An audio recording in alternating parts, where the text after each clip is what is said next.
Nestor, ano yung dahilan nitong mga rice miller dyan sa Bulacan? Bakit di sila magbababa ng presyo ng bigas?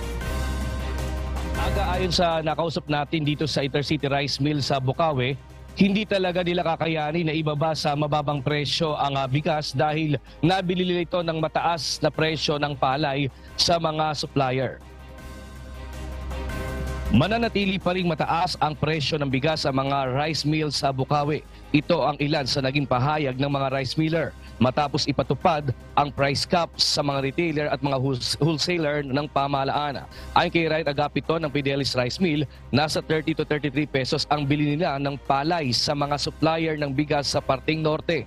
Anila malulugi sila kung ibebenta nila ito sa mga retailer sa presyong mababa na 41 pesos per kilo sa regular milled rice at 45 pesos naman per kilo sa well-milled rice. Anya hanggang 48 pesos per kilo pa rin o 2,400 per kaban ang pinakamababa nilang benta sa mga well-milled rice.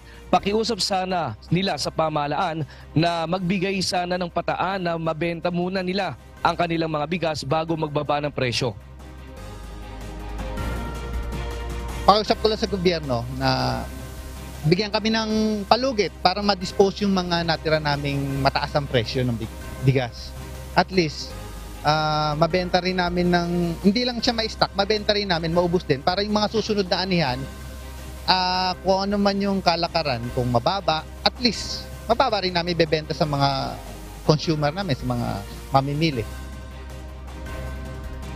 Dito sa Bukawi Intercity sa Bulacan ay kapansin-pansin nga na maraming mga rice miller ngayon ang nagsasabi na matumal o punta dito na bumibili ngayon ng bigas. Nag-aabang kasi yung mga retailer na may mga pumupunta dito na nagtanong kung mababa presyo na benta kung 41 pesos o 40 nga itong rice mill habang 41 naman itong mga regular. Pero sinasabi ni wala silang ganong presyo. Kaya yung iba ay umuwi na yung retailer na pumupunta rito at wala din sila magagawa dahil hindi naman din magbababa sa ngayon ng presyo nga itong mga rice miller dito sa Bukawi, Bulacan.